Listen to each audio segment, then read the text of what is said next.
જિલ્લાની ઓરસંગ સહિતની નદીઓમાં હવે રેતીની જગ્યાએ માત્ર કાંકરા અને પથ્થરો જ રહી ગયા.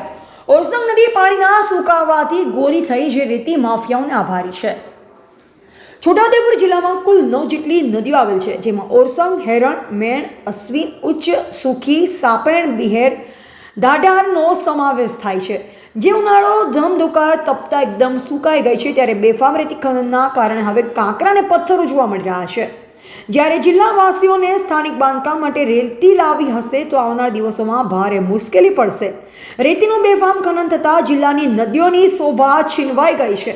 આડેધડ રેતીનું ખોદકામ થતાં પાણીના સ્તર ઊંડા ઉતરી જતા હોય છે, ત્યારે પાણી પૂરતું ગળાઈને વોટર વર્ક્સમાં આવતું પણ નથી અને ઉનાળામાં પાણી સદંતર સુકાઈ જાય છે, પરંતુ કોઈ અટકાવી શક્યું નહીં. હવે આવનાર દિવસોમાં રેતી પ્રજાને મળશે નહીં તેમ લાગી રહ્યું છે.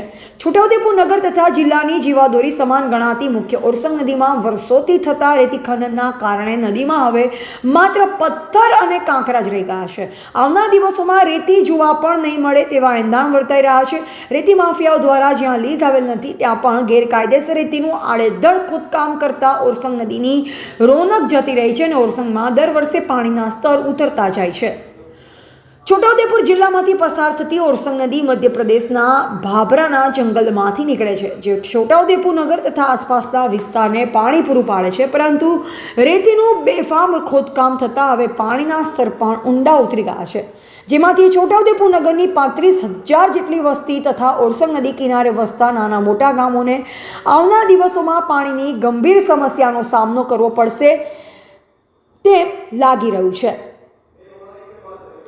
ભારે રેતી ખોદકામના કારણે ઓરસંગ હવે કોરી ધાકડ થઈ ગઈ છે. નવો બનાવવામાં આવેલ રેલવે બ્રિજ તથા છોટાઉદેપુર નગરને જોડતા ક્વાંટ તરફ જતા બ્રિજને તથા અલીરાજપુર તરફ જતા બ્રિજને પણ ભવિષ્યમાં નુકસાન થવાની શક્યતાઓ સેવાઈ રહી છે. શું આ અંગે તંત્ર અજાણ હશે તેમ પ્રજાજનોમાં ચર્ચાઈ રહ્યું છે. અત્રે ઉલ્લેખનીય છે કે છોટાઉદેપુર નગરમાં ક્વાંટ તરફ જતા બ્રિજની નીચે અને અલીરાજપુર તરફ જતા બ્રિજની આસપાસ લીઝ આવેલ નથી, છતાં પણ ભારે ખોદકામના કારણે કાંકરા તથા પથ્થરો દેખાઈ રહ્યા છે. અલીરાજપુર બ્રિજ પાસે તથા ફતેપુરા વારીગૃહના કુવાની ચેનલ આવેલ હોય, રેતીના સ્તર ઓછા થતાં ચેનલોને પણ નુકસાન થવાની સંભાવના રહેલી છે અને પાણીના સ્તર પણ ઊંડા જતા રહે છે.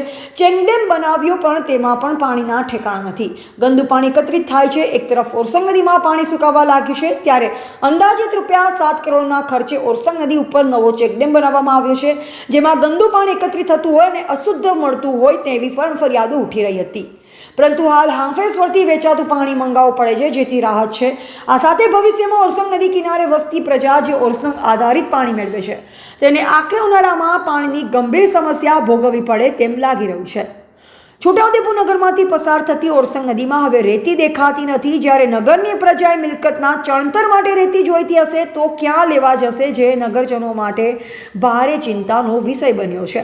નદીમાં ગેરકાયદેસર બેફામ રેતીના ખોદકામના કારણે નદી કિનારે આવેલ પાણીના કૂવા તથા બોરના સ્તર પર ઊંડા ઉતરી જાય છે, પરંતુ વજનના કારણે પગલાં ભરી શકાતા નથી તેમ પ્રજામાં ચર્ચાઈ રહ્યું છે.